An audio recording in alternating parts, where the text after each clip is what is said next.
आज सीधा सवाल में मैं बात करने वाला हूं देश के अन्नदाता की, किसान की, सरकार की, एमएस स्वामीनाथन की, उनकी सिफारिशों की और न्यूनतम समर्थन मूल्य यानी एमएसपी की।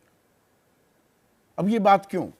क्योंकि किसान और सरकार एक बार फिर आमने सामने हैं। 3.25 साल पहले का वो मंजर, वो तस्वीरें आज खुद को दोहराती दिखी हैं।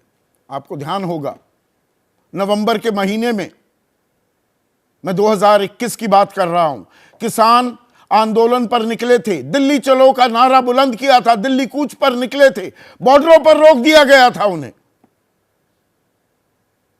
नुकीली तारे कीले गाड़ दी गई थी, कंक्रीट के बोल्डर्स, और हजारों की तादाद में पुलिस की तैनाती कर दी गई थी।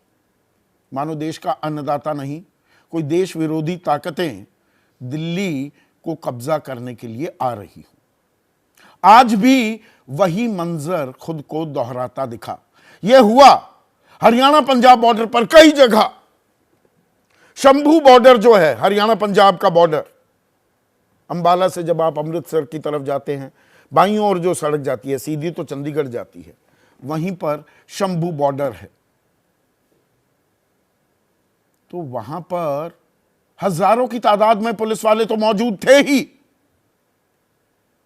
ऐसी वहां पर सुरक्षा को चाक चौबंद किया गया कि किसान संगठन जो हैं वो आरोप लगा रहे हैं कि ये तो भारत पाकिस्तान जैसा हालत कर दी हरियाणा पंजाब बॉर्डर की। टीयर गैस के गोले छोड़े गए, बाकायदा ड्रोन्स का इस्तेमाल किया गया। फिर आपस में जिला अधिकारियों की, पंजाब और हरियाणा के जिला अधिकारियों की आपस में बात हुई, तब वो मामला रुका, वो टीयर गैस रुके। आप में से बहुत से लोग एक सवाल उठा रहे होंगे, जहन में कौंध रहा होगा, जायज सवाल है कि अरे भाई, किसान हजारों की ऐसे तादाद में आएंगे तो सुरक्षा इंतजाम तो करने होंगे, टीयर गैस के गोले भी छोड़े जाएंगे, पर यह नौबत क्यों आई और क्या यह नौबत आनी चाहिए? बड़ा सवाल तो यहां पर है ना। अब किसान न्यूनतम समर्थन मूल्य को लेकर पहले से ही आंदोलित थे। 378 दिन किसान आंदोलन चला, 750 किसानों की मौत भी हुई और बहुत सी संज्ञाओं से नवाजा गया किसानों को, देश के अन्नदाता को, आतंकवादी, पाकिस्तानी, खालिस्तानी, बलात्कारी, हत्यारे वगैरह वगैरह वगैरह। फिर प्रधानमंत्री ने गारंटी दी, भरोसा दिया कि एमएसपी को, न्यूनतम समर्थन मूल्य को प्रभावी बनाया जाएगा। उसके लिए बाकायदा एक कमेटी का गठन भी किया गया। 27 सदस्यीय ये कमेटी थी।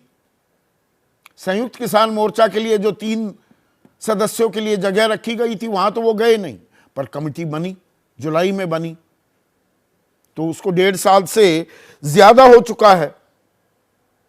6 बड़ी मीटिंग हो चुकी हैं और 37 छोटी मीटिंग, सब ग्रुप्स की मीटिंग हो चुकी हैं। लेकिन एमएसपी को, न्यूनतम समर्थन मूल्य को प्रभावी बनाने का रोड मैप कहीं दिखाई नहीं दे रहा। इसी बात को लेकर किसान नाराज थे। उन्होंने एक ज्ञापन भी सौंपा सरकार को। यह 6 फरवरी को अपनी मांगे उन्होंने भेजी। अब सरकार भी हरकत में आती दिखी, पिछली बार की तरह नहीं कि कोरोना काल में पहले अध्यादेश लाकर 3 कानून लागू कर दिए गए, फिर सदन में उसे पास भी करा लिया गया। सलाह नहीं ली गई थी किसानों की उस वक्त। पर इस बार सरकार ने 8 फरवरी को ही मुलाकात की। कृषि और किसान कल्याण मंत्री अर्जुन मुंडा बदल गए हैं, नरेंद्र सिंह तोमर तो चले गए मध्य प्रदेश। पीयूष गोयल एक और केंद्रीय मंत्री और केंद्रीय गृह राज्य मंत्री नित्यानंद राय के साथ चंडीगढ़ में 10 सदस्यीय किसान प्रतिनिधि मंडल से इनकी मुलाकात भी हुई। 12 तारीख को एक और बैठक हुई। लेकिन किसानों की जो मूल मांग है, न्यूनतम समर्थन मूल्य को कानूनी गारंटी दी जाए, स्वामीनाथन आयोग की सिफारिशें लागू की जाएं। अब डॉक्टर एमएस स्वामीनाथन, आपको नाम अब याद हो गया होगा, भारत रत्न से नवाजा गया, किसानों का सम्मान बढ़ाया गया है जी, ये नैरेटिव भी मनाने की कोशिश की गई, लेकिन उससे किसान का कल्याण हुआ क्या? दरअसल एमएस स्वामीनाथन ने क्या कहा था कि जब एमएसपी का आकलन किया जा रहा हो, तय की जा रही हो, तो उसका फॉर्मूला होना चाहिए C2 + 50%। सरकार लगातार कह रही है कि जी लागत जितनी है उसका 50% बढ़ाकर हम आपको दाम दे रहे हैं। अब थोड़ा ये समझने की आपको जरूरत है, इसकी बारीकी में जाने की जरूरत है। और बारीकी क्या है? जो ये तय हो रही है एमएसपी, ये A2 + FL फॉर्मूला है, उसके तहत हो रही है। और नरेश रोही जी, अगर गलत कहीं जानकारी दे रहा हूं तो बीच में ही आप टोक दीजिएगा। तो इसमें A2 में क्या होता है कि फैमिली लेबर, घर के लोग जो खेती में लग गए, फसल की लागत और किसान का मेहनताना, यह जुड़ जाता है। और यह C2 + 50 क्या होती है? यह किस चिड़िया का नाम है? हम कृषि प्रधान देश हैं, पर देश भी दो जगह बटा हुआ है, एक इंडिया एक भारत। इंडिया जहां मैं बैठा हूं, दिल्ली में जो बैठा हूं, नेशनल मीडिया में काम करता हूं, हमें किसानी का क भी नहीं आता। यह पूरी ईमानदारी से आपके सामने मैं बात कह रहा हूं। इसीलिए किसानों की आवाज इस देश में कम उठती है। कॉरपोरेट लॉबी वो अपनी हर बात मनवा ले जाती है।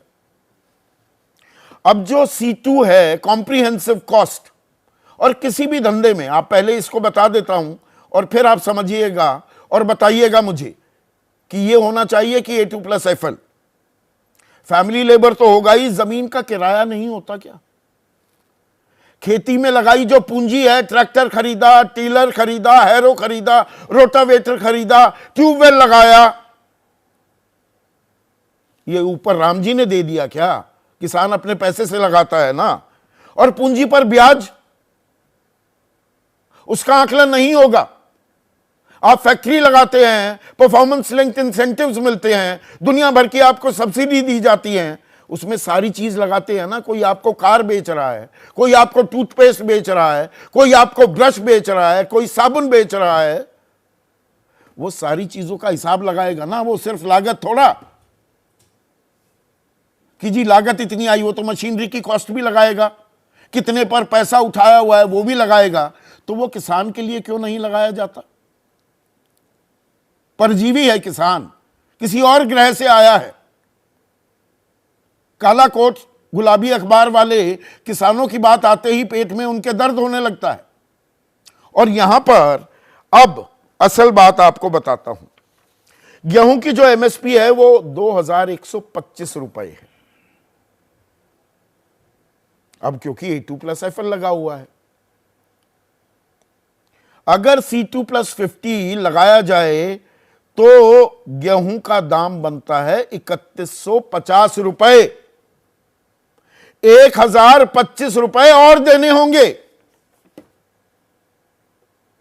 तो वो क्यों नहीं दिए जाते? यही मांग है किसानों की। ये जो इतना अंतर है, लागत लगातार बढ़ती जा रही है, किसान विशुद्ध किसानी से 27 रुपए प्रतिदिन कमाने पर मजबूर है। अब वो मजदूर बन गया है, क्योंकि मजदूरी से प्रतिदिन वो ज्यादा कमा रहा है बजाय विशुद्ध किसानी से। तो ये घाटे का सौदा किसान ही क्यों करे, जबकि वो आपका, मेरा, हम सबका 81 करोड़ 35 लाख लोगों को 5 किलो अनाज सरकार दे पा रही है, वो अन्नदाता की वजह से। पर किसान बाहर निकलते हैं, और वो ना निकले तो अपने खेतों में ही पड़े रहें, कर्ज के तले दबते रहें। 79% तक किसान कई राज्यों में, 79, 5 में से 4 किसान कर्ज के बोझ के तले दबे हुए हैं। और किसानों की आत्महत्या कर्ज की वजह से हुई, उम्र की वजह से हुई, कोई पारिवारिक परेशानी की वजह से हुई।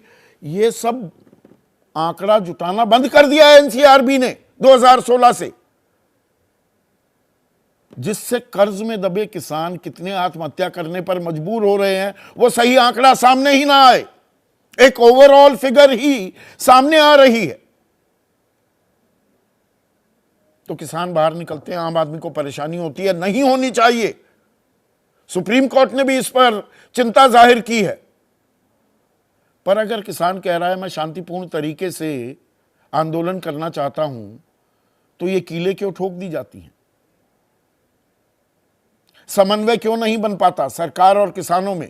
अभी कुछ देर पहले केंद्रीय सूचना और प्रसारण मंत्री अनुराग ठाकुर ने कहा कि नई मांगे भी जोड़ दी हैं। मांगे जुड़ी हैं, इसमें कोई शक नहीं, पर असल मांग तो एमएसपी की है, स्वामीनाथन आयोग को लागू करने की है। बाकी कर्ज माफी, जितने किसानों पर एफआईआर दर्ज हुई थी आंदोलन के दौरान, उनमें से अभी बहुत सारी एफआईआर वापस नहीं ली गई हैं। लखीमपुर खीरी में 4 किसानों को रौंद दिया गया केंद्रीय गृह राज्य मंत्री के बेटे ने, तो उस पर सजा नहीं हुई है, कानूनी कार्रवाई चल रही है। ये मांगे हैं, मांगे बढ़ती रहती हैं, घटती रहती हैं, पर असल मांग पर क्या कुछ आगे कार्रवाई होनी चाहिए या नहीं होनी चाहिए? किसान नेता हैं सरवण सिंह पंढेर, वो कह रहे हैं कि हम देश का पेट भरने के लिए फसल उगाते हैं, सरकार हमारे लिए कील उगा रही है। पंजाब हरियाणा का बॉर्डर भारत पाकिस्तान जैसा लग रहा है। अर्जुन मुंडा कह रहे हैं कि 90% मांगों पर सहमति भी बन गई है। ऐसे मुद्दों पर थोड़ा वक्त लगता है। कितना वक्त लगता है, वो टाइमलाइन क्यों नहीं आती? और एमएसपी को प्रभावी बनाने के लिए जो कमेटी बनी उसको तो 1.25 साल होने को आए, तो उसका क्या हुआ? अब कांग्रेस भी कूद गई है। चुनावी मौसम है ना, हर कोई नफा नुकसान देख रहा है या किसान का कल्याण देख रहा है? यह अपने आप में बहुत अहम सवाल है। अब वो कह रहे हैं कि हमारी सरकार आई, इंडिया की सरकार आई, तो हम एमएसपी की गारंटी किसानों को देंगे। 67 में आ गई थी एमएसपी, सबसे ज्यादा समय आप सरकार में रहे, तो क्यों नहीं दे दी थी एमएसपी को गारंटी? अब क्यों याद आ रही है? और 2011 में working group on consumer affairs के अध्यक्ष होने के नाते देश के मौजूदा प्रधानमंत्री, उस वक्त गुजरात के मुख्यमंत्री थे, उन्होंने तो बाकायदा चिट्ठी लिखी थी 2011 में तत्कालीन प्रधानमंत्री मनमोहन सिंह को कि कानूनी जामा पहना दो एमएसपी को, तो पहना देते ना उस वक्त। या किसान अन्नदाता जब कहने का दिलाएगा अन्नदाता कहा जाएगा, वरना खालिस्तानी, आतंकवादी, देश विरोधी, आम आदमी को परेशान करने वाला। यही खेल चलता रहेगा, नैरेटिव बिल्डिंग होती रहेगी क्या? असदुद्दीन ओवैसी सवाल पूछ रहे हैं कि सरकार को एमएसपी की मांग पूरी करनी चाहिए। जुलाई 2022 में जो एक्सपर्ट कमेटी बनी थी उसका क्या हुआ? इन सवालों के जवाब भी तो देने होंगे और कोई फॉर्मूला निकालना होगा। विधानसभा चुनाव आ जाते हैं तो फॉर्मूला निकल जाता है। छत्तीसगढ़ में और राजस्थान में बीजेपी ने अपने घोषणा पत्र में 2800 और 3100 रुपए गेहूं और धान की कीमत तय कर दी थी। वही तो C2+50 में बनता है दाम। तो छत्तीसगढ़ में दे सकते हो, राजस्थान में दे सकते हो, केंद्र के स्तर पर क्यों नहीं दी जा सकती? फिर लोग कहने लगेंगे, बहुत से बुद्धिजीवी हैं देश में, कि कृषि तो राज्य सूची में आता है।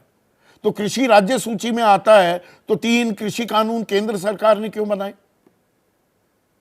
और एक आंकड़ा भी चल रहा है कि 17 लाख करोड़ रुपए का अतिरिक्त भार पड़ जाएगा सरकार पर अगर एमएसपी को कानूनी गारंटी दे दी गई। इसकी डिटेलिंग कोई नहीं देता। उधर कुछ और लोग हैं, और यहां क्योंकि नाम लेकर मैं बता दूं, देवेंद्र शर्मा हैं, फॉरमोस्ट एग्रीकल्चरल एक्सपर्ट हैं देश के। वो कहते हैं 2-2.5 लाख करोड़ रुपए से ऊपर खर्चा नहीं आना। तो इन्हीं आंकड़ेबाजी में, इसी कश्मकश में किसान फंसा रहेगा क्या, और कब तक फंसा रहेगा? यही है आज का सीधा सवाल। फिर आंदोलन पर किसान, कैसे निकलेगा समाधान? और सरकार चर्चा को तैयार, वो तैयार है, पिछली बार की तरह नहीं, तो एमएसपी से क्यों इनकार? और उस पर एक राष्ट्रव्यापी चर्चा क्यों नहीं हो जाती खुले मन से? जो देश हित में अच्छा है वही कीजिए ना। जैसे ही घड़ी का काटा दोपहर 2:30 पे आए, बबीता जी का दिल सास बहू साजिश के लिए मचल जाए। और ये है इनकी बहू, पूरे दिन ऑफिस की टेंशन हो जाए गॉन जब ये करें अपना फेवरेट शो फ्री टाइम पे ऑन। इनकी तरह आप भी देखें अपना फेवरेट शो अपने टाइम पर और डाउनलोड कीजिए एबीपी लाइव ऐप अपने स्मार्ट टीवी पर।